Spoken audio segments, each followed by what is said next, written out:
How to fix YouTube video upload error. Well, hello everybody, welcome back into the channel. Let me guide it through quick and easy on how you can fix YouTube's video upload error. Well, to fix it first, now if you're trying to upload a short of the video and you see the error, simply first close the application. Now sometimes if you have saved the particular shot in higher resolution on your device that is not supported, then you won't be able to upload it to YouTube or you'll get the error. So what you can do is you can switch to the web version of YouTube, head into youtube.com on your web and proceed to upload it if you're getting error on the app. That mostly fixes the issue because I've tried that as well and it works actually.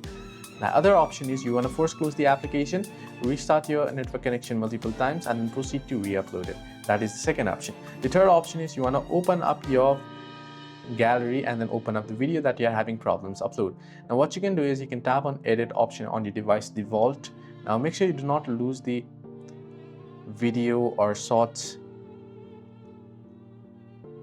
quality, right? Then you want to make a simple small change that you can make on the video. If you're unable to make it, then I'll recommend you not to do it, but if you can, make a small change and that will change the resolution of the video and now you'll be able to upload it.